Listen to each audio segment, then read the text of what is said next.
Hello बच्चों, बहुत बहुत नमस्कार। तो कैसे हैं आप सभी लोग? क्यों डर लग रहा है? डेट्स पास आ गई आपकी। 28 फेब को अपने केमिस्ट्री का एग्जाम है और अभी आप लोग उलझे हो सभी के सभी प्रैक्टिकल एग्जाम देने में। आपके फिजिक्स, केमिस्ट्री, बायोलॉजी के सभी के प्रैक्टिकल चल रहे हैं। अब प्रैक्टिकल की अलग टेंशन और एग्जाम की जो डेट शीट है वो धीरे धीरे आपके पास में आती जा रही है। उसमें मार्क्स लाने की अलग टेंशन, परसेंटेज बनेंगे नहीं बनेंगे उसकी अलग टेंशन। अब तो चारों तरफ से टेंशन का आपके पास पिटारा बन चुका है। तो अब इस टेंशन के पिटारे के अंदर मैं लेके आया हूं आपके लिए केमिस्ट्री की एक खूबसूरत सी 35 डेज की स्ट्रेटेजी, जिसमें आप 35 डेज में पढ़कर आप 70 में से मैक्सिमम टू मैक्सिमम स्कोर कर सकते हैं। अब बिना किसी देरी के वीडियो को शुरू करते हैं। तो ध्यान से देखिए, हमारे केमिस्ट्री में 3 टॉपिक है मेनली। कौन कौन से?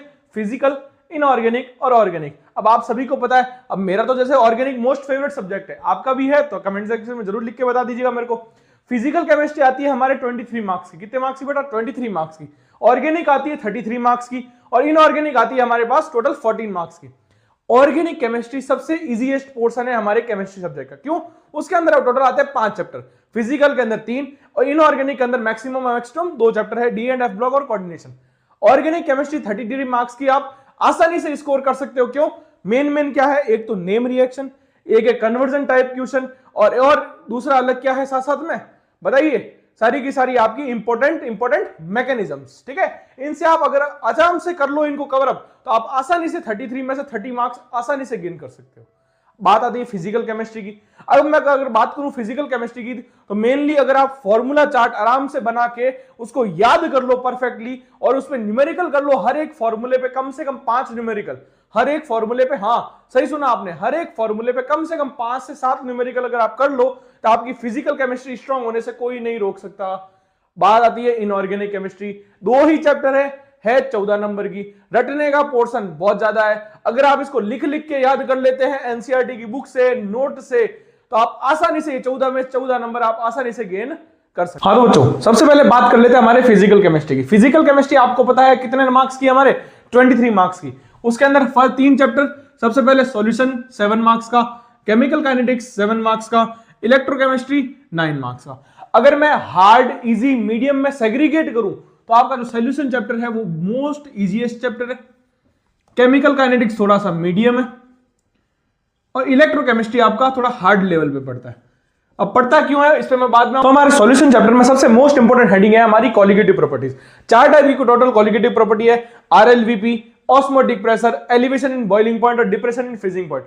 अगर आप इनके फॉर्मूलाज के साथ साथ हर फॉर्मूले पे 5 न्यूमेरिकल कर लो तो आपका सॉल्यूशन चैप्टर हवा हो जाएगा।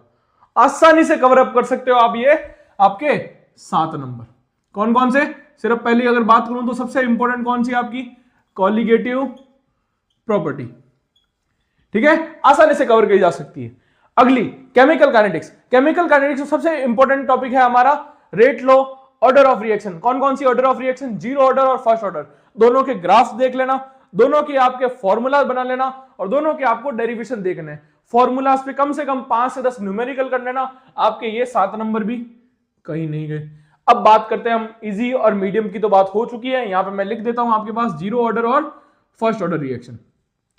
और साथ में एक और बात कर लेते हैं हम, क्या इस यहाँ पे आरएनएस इक्वेशन की। किसकी?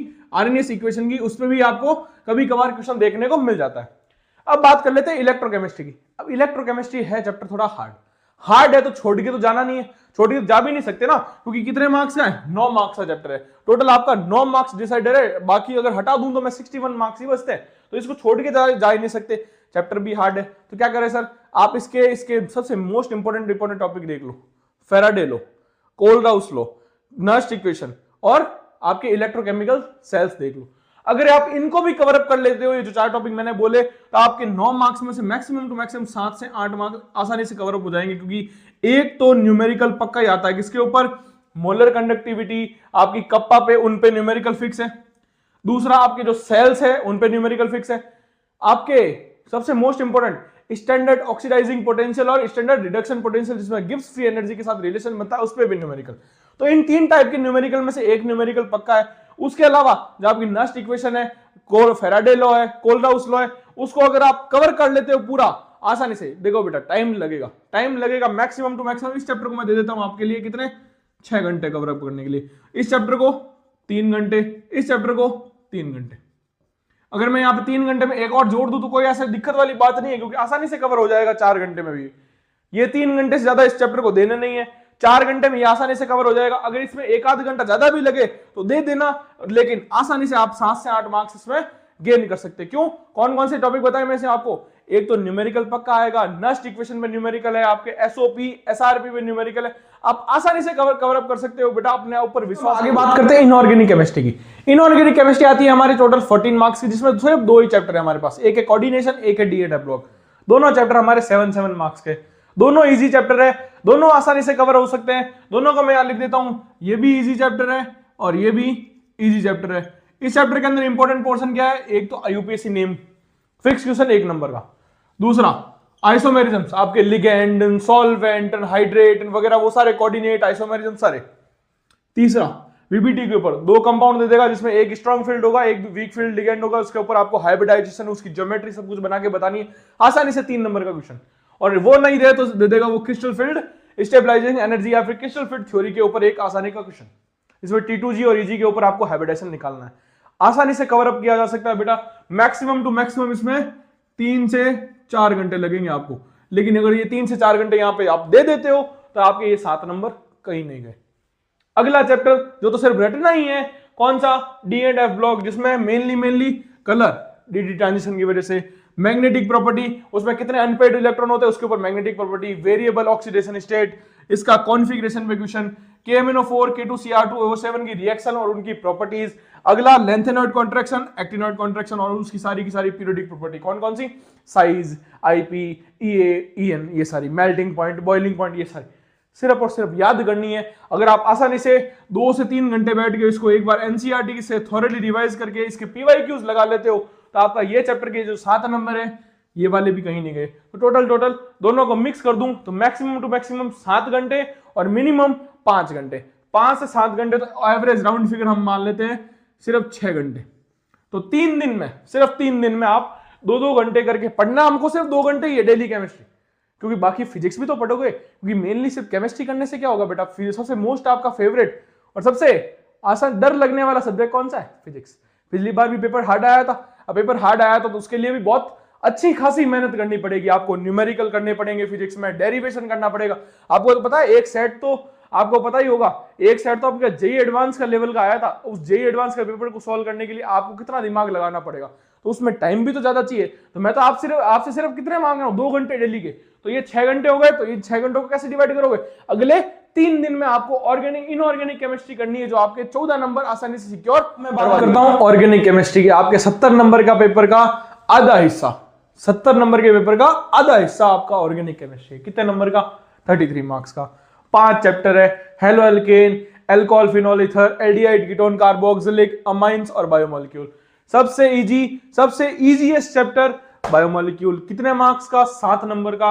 आसानी से कवर किया जा सकता है, बहुत आसानी से। ये 7 नंबर तो आपको छोड़ने ही नहीं है, आसानी से। आपको सिर्फ प्रोटीन, आपको सिर्फ ग्लूकोज, इसके शुगर के स्ट्रक्चर्स और आपको अमीनो एसिड ये देखना है, बस आप आसानी से इसमें 7 नंबर गेन कर सकते हो। क्योंकि इसका एक सवाल तो कभी केस स्टडी में आ जाता है, कभी आपके 3 नंबर के क्वेश्चन में आ जाता है और कभी आपके 2 नंबर के क्वेश्चन में आ जाता है, और कभी कभार इसका एमसीक्यू भी बन जाता है। आसानी से ये 7 नंबर कहीं नहीं है। अगली बात करते हैं अमाइंस की। क्या क्या है? हॉफमैन ब्रोमोवाइड इसकी मेन नेम रिएक्शन है, कार्बिल अमाइन वाली इसकी मैकेनिज्म्स है, और इसके कुछ डिस्टिंग्विश टेस्ट है, एक हिंड्सबर्ग टेस्ट हो गया, कार्बिल अमीन टेस्ट हो गया, बस। और प्राइमरी, सेकेंडरी और टर्सरी अमीन की आपकी रिएक्टिविटी का ऑर्डर है, कौन ज्यादा रिएक्टिव या फिर कौन ज्यादा बेसिक स्ट्रेंथ में, आपके आसानी से क्वेश्चन कर ले जाओगे। इजीएस्ट 6 नंबर, 7 नंबर, कितने हो गए? 13। अब बचे कितने? 20 मार्क्स। थोड़ा इसको होल्ड पे रखते हैं, इधर चलते हैं। हेलो एल्केन, हेलो एरीन, सबसे most important topic SN1 SN2 reaction और सारी की सारी आपकी नेम रिएक्शन, डार्जन्स रिएक्शन हो गई वगैरह, बहुत सारी रिएक्शंस हैं। मैं सारे नाम ले लूंगा तो वीडियो बड़ा हो जाएगा।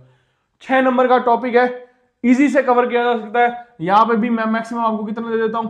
5 घंटे। 5 घंटे मतलब 2.5 दिन, इसको 2 दिन, इसको थोड़ा 7 नंबर है तो 3 दिन, 3 और 2 5, और ये वाला कितना हो गया? 2.5 दिन, 7.5 दिन हो गए। ये वाला और ये वाला, alcohol, phenol, ether, aldehyde, ketone, carboxylic acid, दोनों के दोनों आपके मीडियम और लेंथी चैप्टर है। एक है 6 नंबर का, एक है 8 नंबर का। कवर तो करना पड़ेगा, 14 नंबर का सवाल है। अब 14 नंबर के सवाल में इसके आप सिर्फ क्या कर लो, मेन तो सबसे पहले तो नेम रिएक्शन याद करो सारी की सारी इन दोनों चैप्टर की। उसके बाद इसके अंदर मैकेनिज्म्स E1, E2, एल्डोल, केनिजेरो, आपके हॉयल वोलार्ड जेलेंस्की रिएक्शन, वो वुल्फ किस्नर रिएक्शन, क्लीमेंसन रिएक्शन, ये सारी नेम रिएक्शन और मैकेनिज्म। अगर आप ये दोनों कर लेते हो तो आपका ये चैप्टर में कॉन्फिडेंस आने लग जाएगा। और एक बार अगर कॉन्फिडेंस आ गया, आपको कोई भी नहीं हिला सकता इस चैप्टर में 14 नंबर स्कोर करने में। तो मोटा मोटा अगर मैं बात करूं ऑर्गेनिक केमिस्ट्री के, तो सबसे इंपॉर्टेंट क्या है हमारा, mechanism, name reaction, conversion based question. अगर इन दोनों को करने के बाद एक बार जब जैसे ही मेरे पास अंदर क्या आ जाए, कॉन्फिडेंस आ जाए, मैं क्या कर सकता हूं, कन्वर्जन बेस्ड क्वेश्चन कर सकता हूं, नेम रिएक्शन के क्वेश्चन कर सकता हूं, थ्योरेटिकल बेस्ड क्वेश्चन कर सकता हूं। तो एक बार कॉन्फिडेंस आ जाएगा, अगर याद हो जाएगा बेटा, कॉन्फिडेंस तभी आएगा जब याद होगा। अब याद कैसे होगा, लिख लिख के याद करो, लिख लिख के। मैंने भी की थी, तभी तो मेरा फेवरेट सब्जेक्ट है क्या, ऑर्गेनिक केमिस्ट्री। अगर आपका भी है तो कमेंट में जरूर बताना मेरे को, ऑर्गेनिक मेरा भी फेवरेट सब्जेक्ट है। एक बार अगर रफ कॉपी में लिख लिख के मैंने रिएक्शन और मैकेनिज्म याद कर ली, मेरे से आसानी से कन्वर्जन बेस्ड क्वेश्चन बन जाएंगे A B C D वाले। और बची कुची कसर निकाल देते हैं वो स्ट्रक्चर बेस्ड क्वेश्चन में। बची कुची जो कसर कौन निकालेगा, स्ट्रक्चर बेस्ड क्वेश्चन अगर आप कर लेते हो तो आपके 33 मार्क्स कहीं नहीं गए। तो मोटा मोटा हमने बात कर ली ऑर्गेनिक केमिस्ट्री के ऊपर भी। अब मोटा मोटा मैंने आपको केमिस्ट्री के तीनों पोर्शन की स्ट्रेटेजी बता दी, आपको कैसे कैसे क्या क्या कवर अप करना है, कौन इजी है, कौन हार्ड है, कौन मीडियम है। अगर आप ये खुद से नहीं कर पाते हो तो इस चैनल से जुड़ जाओ। 23 जनवरी से आपको बहुत अच्छा सरप्राइज मिलने वाला है इस चैनल पे। इस चैनल पे मैं आपको PYQs भी करवा दूंगा, हर एक चैप्टर के इंपॉर्टेंट क्वेश्चन प्रैक्टिस भी करा दूंगा, हर एक चैप्टर के एवरी चैप्टर 10 के 10 चैप्टर, और साथ में यूनिट वाइज भी। एक बार हमारा चैप्टर वाइज कंप्लीट हो जाएगा तो यूनिट वाइज भी, यूनिट में हमारे 3 ही है, फिजिकल, ऑर्गेनिक और इनऑर्गेनिक। अगर आपको ये वीडियो पसंद आए तो इस चैनल पे लाइक करना, चैनल को सब्सक्राइब जरूर करके जाना। अगर चैनल पे नए हो तो वीडियो पसंद आए तो लाइक जरूर करना, शेयर जरूर करना। मिलते हैं अगले वीडियो में, तब तक के लिए ओके बाय, जय हिंद, जय भारत।